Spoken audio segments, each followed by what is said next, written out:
Hey everybody, welcome back. Today we are going to be talking about 3 reasons as to why college coaches are not emailing you. You're going to want to hear these reasons because they probably have nothing to do with the email that you're sending. So stay tuned.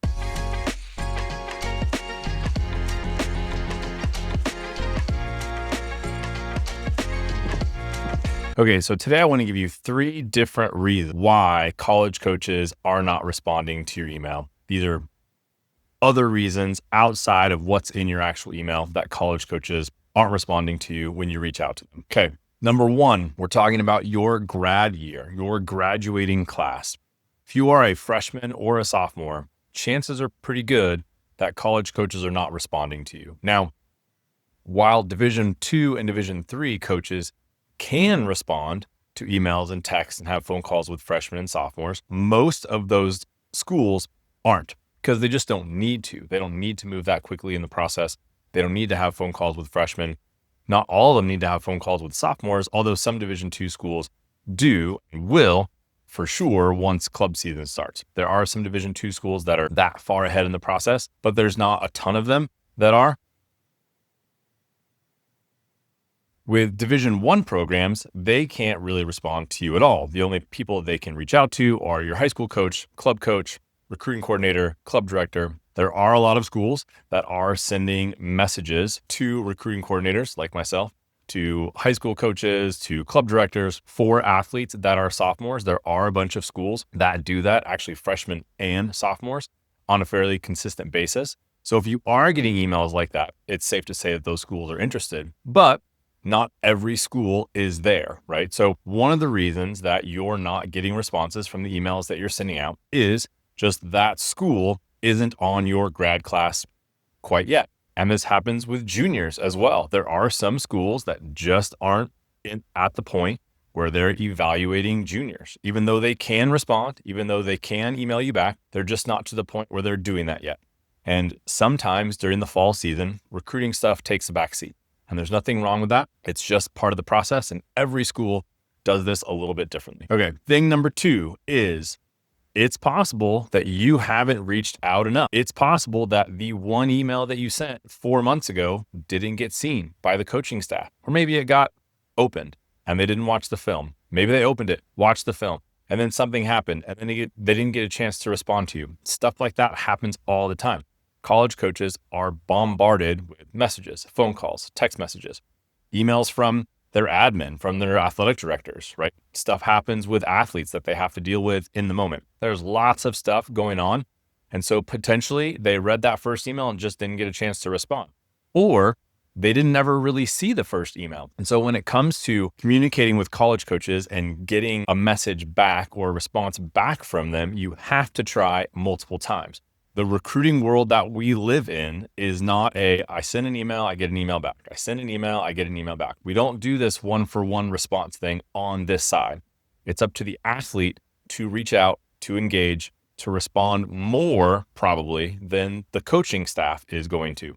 That's just part of the process. That's part of college coaches trying to figure out whether or not you're interested. I know that in kind of our day-to-day life, that there's this expectation that if I email someone, they're going to email me back. If I text someone, I'm going to text them back. If I snap them, they're going to snap me back. That way we keep our streak alive or whatever. I'm not on Snapchat but we have that kind of expectation. And that's not necessarily the case in recruiting. There's too many athletes, too many emails, too many ways for you to fall through the cracks. And so it is really important that you as the athlete, if you want to play college volleyball, you need to be reaching out to college coaches consistently and as much as you can. Okay. Thing number 3.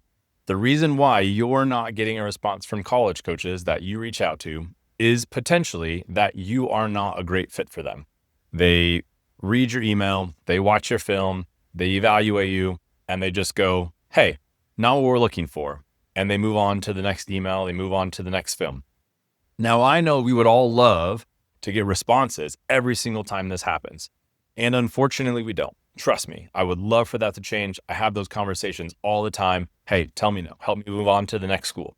It just doesn't happen all the time. As I said before, the kind of constant communication in and out of different conversations with athletes on my roster and recruiting and admin and all this other stuff that have practice planning, right? Film watching, all of that stuff that happens during, especially the fall, there isn't always a an opportunity for a college coach to just say no in emails. Would it be helpful if they did that? Yes, it'd be great. It'd be amazing if they did that more, but they don't. And I don't think that's going to change anytime soon. And I know it's sometimes hard for athletes and families to hear and understand that you are just not a good fit for this school. For whatever reason, this coach prefers other athletes to you. Sometimes it doesn't have anything to do with your athlete or with you as the athlete. It doesn't have anything to do with you. It's just they have other athletes in mind for that position. They've watched other athletes more. When I was coaching college, we would get really good athletes sending us info and film from across the country. Unfortunately for us, we didn't get a chance to go watch them very much and evaluate them very much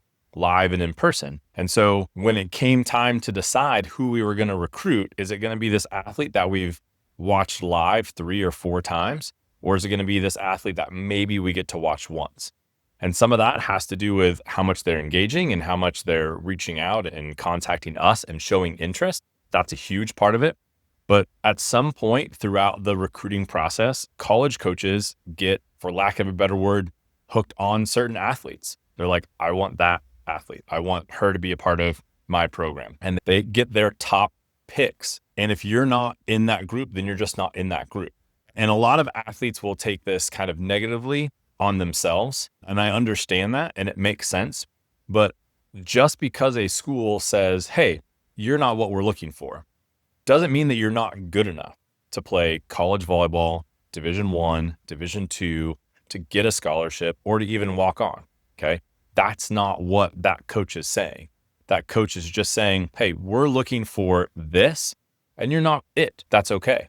Not every athlete is going to be a fit for every program. Just as some of you can attest to in the conversations that I have with families all the time, not every club coach, high school coach, or college coach is going to be a good fit for each athlete. Personalities clash. Sometimes the way the college coach coaches, hey, it's just not going to be a good fit, or that's not the style of coaching that I'm looking for. And that's okay. Try to remember to take those as, okay, this isn't a good fit for me. I don't want to play for a coach that doesn't want me in a part of their program or doesn't think necessarily I'm good enough to help their program. I'm going to go play for someone who thinks I can help their program, that thinks I can make an impact. It shouldn't be taken negatively on the athlete. It just means that situation at that time in that moment isn't necessarily a great fit. And we have to find that fit somewhere else.